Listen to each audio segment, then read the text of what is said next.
पत्नी के अलावा इस एक स्त्री से संबंध रखना पाप नहीं होता है।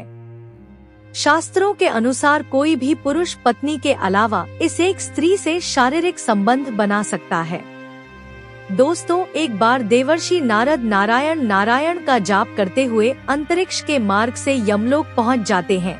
यमलोक के देवता यमराज विशालकाय सिंहासन पर विराजमान होते हैं। उनके पास चित्रगुप्त बैठे हुए होते हैं। तभी देवर्षि नारद उस स्थान पर पहुंच जाते हैं। देवर्षि नारद को आता देख यमराज उनका स्वागत करते हैं और उन्हें प्रणाम करते हुए कहने लगते हैं, हे देवर्षि, आपके आगमन से यमपुरी धन्य हुई है। देवर्षि नारद कहते हैं, हे मृत्यु और न्याय के देवता यमराज, आपको प्रणाम है। फिर यमराज कहते हैं, हे देवर्षि, आज बड़े युगों के बाद आप यमपुरी पधारे हैं। अवश्य ही कोई महत्वपूर्ण कारण होगा। कृपया आप हमें बताने की कृपा करें कि आप किस प्रयोजन से आज यमपुरी आए हैं। तब नारद जी कहते हैं, हे धर्मराज, आप मृत्यु और न्याय के देवता हैं।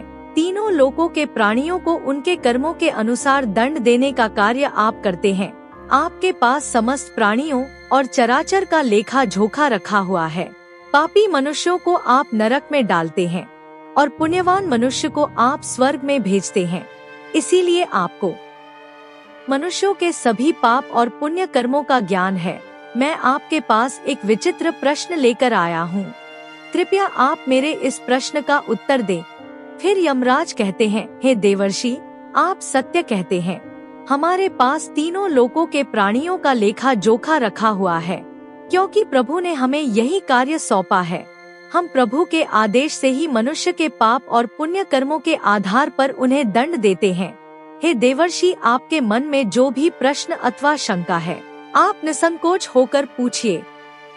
हम अपने सामर्थ्य के अनुसार उनका समाधान अवश्य करने का प्रयास करेंगे।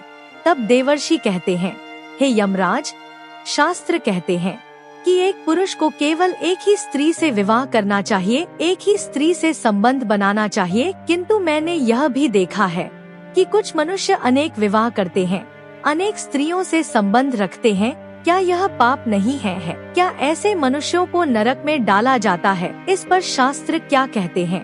क्या कोई मनुष्य अनेक स्त्रियों से विवाह कर सकता है? कृपया आप मेरी इस समस्या को दूर करें। यमराज कहने लगते हैं, हे देवर्षि, आपने समस्त मानव जाति के कल्याण के लिए उचित ही प्रश्न किया है। संसार में मनुष्य एक से अधिक विवाह कर सकता है या नहीं? इसका उत्तर देने से पूर्व मैं आपको एक कथा सुनाता हूँ। इस महान कथा में आपको सभी प्रश्नों के उत्तर मिल जाएंगे, इसीलिए आप इस कथा को ध्यान से जरूर सुनें। जो भी इस कथा को ध्यान से सुनता है, मैं उसके 32 अपराध माफ करता हूँ। फिर नारद जी कहते हैं, हे धर्मराज, आप उस कथा को अवश्य कहिए, मैं उसे ध्यान से पूरा सुनूंगा। तब यमराज नारद जी को वह महान कथा सुनाते हैं। प्राचीन काल की बात है। मध्य देश में एक अत्यंत शोभायमान नगरी थी। उस नगरी के एक अत्यंत गुणवान, बलवान और रूपवान राजा थे, जिनका नाम था धर्मपाल। महाराज धर्मपाल एक न्याय प्रिय राजा थे। उनकी प्रजा उनके न्याय से अत्यंत संतुष्ट रहा करती थी। राजा भी अपनी प्रजा अच्छी तरह से देखभाल करते हैं। प्रजा का सभी जरूरतों का अच्छी तरह से ध्यान रखते थे। महाराज की सुकन्या नाम की पत्नी थी, जो अत्यंत सुंदर, गुणवान, चरित्रवान और पतिव्रता नारी थी। महाराज धर्मपाल और रानी सुकन्या बहुत ही दयालु स्वभाव के थे। वे हर प्रकार के यज्ञ, दान, धर्म तथा अनुष्ठान किया करते थे। उनके साम्राज्य में सब कुछ था, किंतु केवल एक कारण से महाराज, महारानी और प्रजा दुखी रहते थे। महाराज को कोई संतान नहीं थी, जिससे महाराज दुखी और चिंता में रहते थे। प्रजा को भी महाराज की ऐसी दशा देखी नहीं जा रही थी। कितने ही प्रयास करने पर भी महाराज को कोई संतान नहीं हो रही थी। महाराज ने अनेक वैद्य बुलाए, अनेक पुत्र प्राप्ति के उपाय किए, दान धर्म किया, व्रत किए, किंतु उन्हें किसी भी उपाय से संतुष्टि नहीं मिली। फिर एक दिन प्रजाजन महाराज के पास आते हैं और कहते हैं, हे महाराज, आप पुत्र प्राप्ति के लिए दूसरा विवाह करें। किंतु महाराज अपनी प्रजा की बात से सहमत नहीं होते हैं। महाराज रानी सुकन्या से बहुत प्रेम करते थे, इसीलिए वे अपनी पत्नी का दिल नहीं दुखाना चाहते थे तथा महाराज शास्त्रों का भी ज्ञान रखते थे कि एक पुरुष को केवल एक ही स्त्री के प्रति एक निष्ठ रहना चाहिए, एक पत्नी के होते हुए कभी दूसरी स्त्री के पास नहीं जाना चाहिए।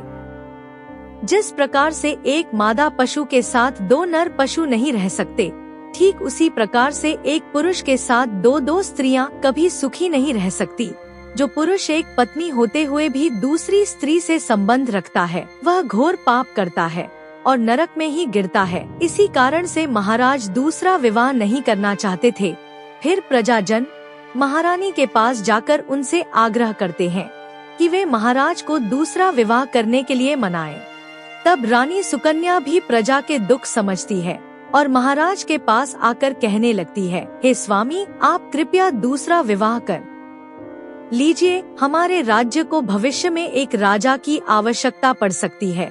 फिर महाराज रानी को भी मना करते हैं और कहते हैं, हे प्रिय, यदि मैं दूसरा विवाह भी कर लूँगा तो मैं पाप का भागी बन जाऊंगा, मुझे नरक में ही जाना पड़ेगा और तुम बताओ क्या तुम मेरे दूसरे विवाह से खुश रह पाओगी। तब रानी कहती है, हे स्वामी, आपकी खुशी में ही मेरी खुशी है, मैं मेरी सौतन को अपनी बहन मानकर प्यार दूंगी, कृपया आप संकोच ना करें, मुझे इससे क्षण मात्र भी दुख नहीं होगा, मैं आपको विवाह के लिए सहमति देती हूँ।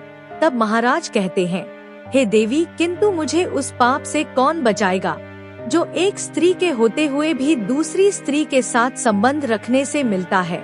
इस पाप से कोई मुक्ति नहीं है, मैं ऐसा घोर अनर्थ नहीं करना चाहता। उधर स्वर्ग लोक से महाराज के सभी पूर्वज इस घटनाक्रम को देख रहे होते हैं। वे अपने पुत्र के ऐसे व्यवहार से अत्यंत दुखी हो जाते हैं। यदि महाराज को पुत्र नहीं होगा तो कुल का विनाश हो जाएगा। इसी भय से सभी पूर्वज बहुत दुखी हो जाते हैं। फिर एक दिन सभी पूर्वज महाराज के सपने में आकर उन्हें दर्शन देते हैं और कहते हैं, हे पुत्र, तुम्हारे कारण हमारी दुर्गति हो रही है, हमारे कुल का विनाश हो रहा है। तब महाराज अपने पूर्वजों से कहते हैं, हे महात्माओं, मैंने ऐसा कौन सा पाप किया है जो आप सभी इतने दुखी हुए हैं। आपकी आत्मा की शांति के लिए जो भी उपाय हो वह मैं अवश्य ही करूँगा।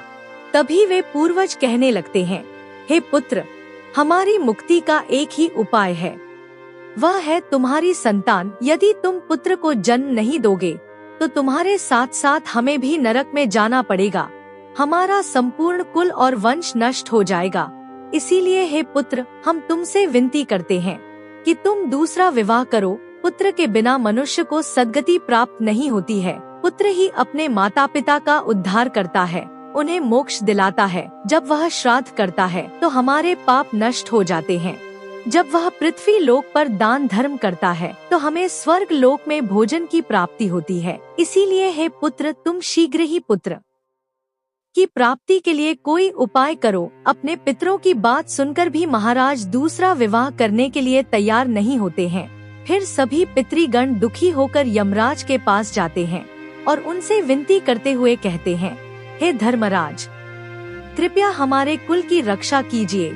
हमारे पुत्र की कोई संतान नहीं है और संतान के बिना हमारा कुल नष्ट हो जाएगा। कृपया आप हमारे पुत्र को दूसरा विवाह करने की आज्ञा दे। फिर यमराज कहते हैं, हे महात्माओं, मैं अवश्य ही तुम्हारे पुत्र को समझाऊंगा और उसे पुत्र प्राप्त करने के लिए प्रेरित करूंगा। ऐसा कहकर यमराज पृथ्वी लोक पर आते हैं और एक साधु का रूप धारण करके महाराज धर्मपाल के दरबार में जाते हैं। उन साधु को देखकर महाराज धर्मपाल अत्यंत प्रसन्न होते हैं और उनका आदर सत्कार करते हैं। फिर उनसे पूछते हैं, हे महात्मा, आप कौन हैं? किस प्रयोजन से आप हमारे इस राज्य में पधारे हैं? आपके मुखमंडल का तेज देखकर यह प्रतीत होता है कि आप अवश्य ही कोई बड़े तपस्वी हैं। तब वह साधु उस राजा से कहते हैं, हे वत्स, मैं साक्षात यमराज हूँ। तुम्हारे पूर्वजों के द्वारा प्रार्थना करने पर ही मैं स्वयं तुमसे मिलने के लिए आया हूँ। कृपया हमारे कुल की रक्षा कीजिए। हमारे पुत्र की कोई संतान नहीं है और संतान के बिना हमारा कुल नष्ट हो जाएगा। कृपया आप हमारे पुत्र को दूसरा विवाह करने की आज्ञा दे। फिर यमराज कहते हैं, हे महात्माओं, मैं अवश्य ही तुम्हारे पुत्र को समझाऊंगा और उसे पुत्र प्राप्त करने के लिए प्रेरित करूंगा। ऐसा कहकर यमराज पृथ्वी लोक पर आते हैं और एक साधु का रूप धारण करके महाराज धर्मपाल के दरबार में जाते हैं। उन साधु को देखकर महाराज धर्मपाल अत्यंत प्रसन्न होते हैं और उनका आदर सत्कार करते हैं। फिर उनसे पूछते हैं, हे महात्मा, आप कौन हैं? किस प्रयोजन से आप हमारे इस राज्य में पधारे हैं? आपके मुखमंडल का तेज देखकर यह प्रतीत होता है कि आप अवश्य ही कोई बड़े तपस्वी हैं। तब वह साधु उस राजा से कहते हैं, हे वत्स, मैं साक्षात यमराज हूँ। तुम्हारे पूर्वजों के द्वारा प्रार्थना करने पर ही मैं स्वयं तुमसे मिलने के लिए आया हूँ। वह साधु महाराज से कहते हैं, हे वत्स, तुमने अपने पूर्वजों को रुष्ट कर दिया है, जिससे तुम्हारा सारा साम्राज्य नष्ट हो जाएगा। पुत्र के बिना तुम्हारी दुर्गति हो जाएगी। तुम्हें कभी मोक्ष की प्राप्ति नहीं होगी। शास्त्र कहते हैं कि मनुष्य को मोक्ष प्राप्ति के लिए पुत्र को जन्म अवश्य देना चाहिए।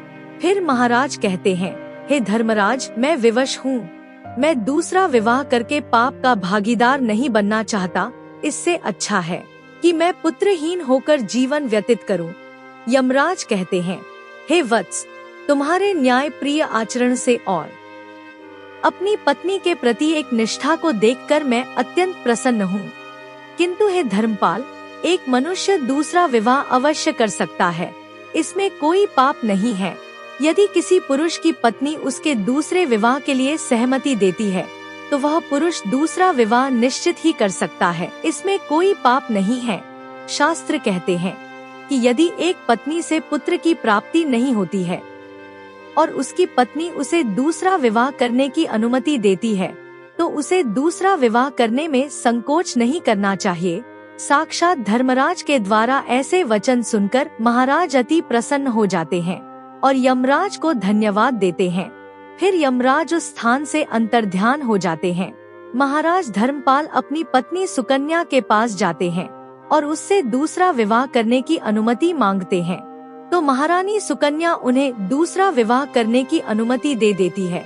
तब महाराज दूसरी स्त्री से विवाह कर लेते हैं, जिससे उन्हें सुंदर पुत्र रत्न की प्राप्ति होती है और उधर स्वर्ग लोक में सभी पूर्वज भी आनंदित हो जाते हैं और यमराज का बार बार धन्यवाद करते हैं। तो दोस्तों, इस प्रकार से धर्मराज ने नारद जी को स्त्री और पुरुष के विवाह और आचरण संबंधी महत्वपूर्ण ज्ञान दिया है। दोस्तों, कहानी अच्छी लगी हो तो चैनल को सब्सक्राइब करें, वीडियो को लाइक करें, कमेंट करें और अपने अधिक से अधिक दोस्तों को शेयर करना ना भूलें। धन्यवाद।